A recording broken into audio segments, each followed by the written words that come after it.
Hey guys, Max from Barefoot Inc. I just want to share with you a simple idea that might be useful when you are selecting the model and brand of shoe to use for whatever activity you're going to be taking part in. And if it's going to be a natural minimal shoe, the likelihood is it's going to tick these three boxes, which is it's going to be zero drop, it's going to be flexible, and it's going to be wide in the forefoot.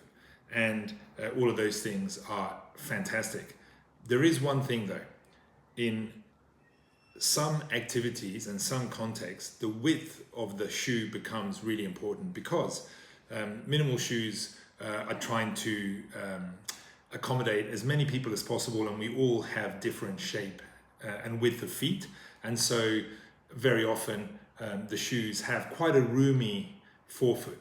And what that means is if the shoe doesn't happen to fit your foot perfectly in the forefoot, it has the ability to slide and to rotate and to move. This isn't a problem if you're wearing them casually, if you're wearing them lifting weights in the gym, or perhaps if you're wearing them even road running, where it's pretty flat.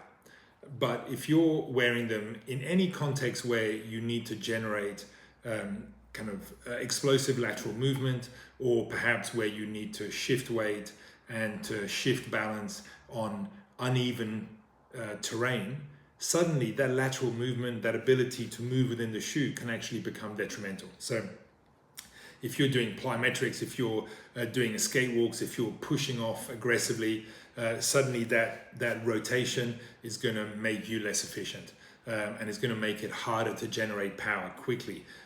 If you're trail running, and I've experienced this, and it's again uneven terrain, it's technical terrain. If you're landing on a rock or a kind of angled piece of ground, and your foot is spinning within the shoe, even as you're trying to shift onto the next step, then again that's going to make it harder to balance, harder to keep your cadence high, harder to be efficient. So there are a couple of ways to safeguard against that and to make sure you get the absolutely perfect shoe for you.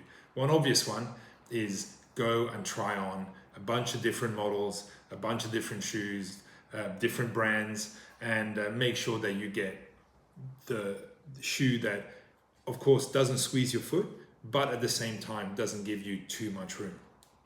And that just takes a little bit of work.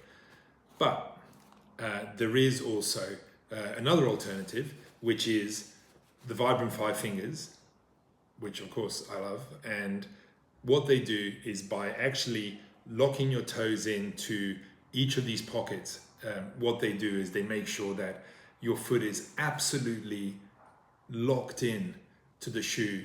And when you're moving together. So it doesn't have to be tight, it doesn't have to be snug. It still allows you to spread your toes and have plenty of room and no constriction. But as you're moving and pushing off, just like a glove, they really connect your foot and the shoe as one unit, which means that then when you're pushing off, when you're landing and taking off, it's like being Spider-Man. You don't even notice the shoe.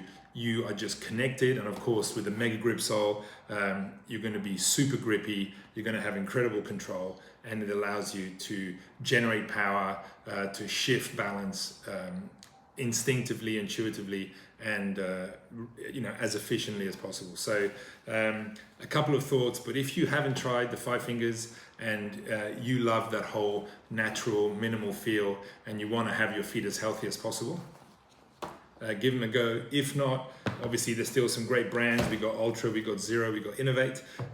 Just make sure that the fit, if you are going to need that extra stability, make sure the fit is absolutely great for you. Have a good day.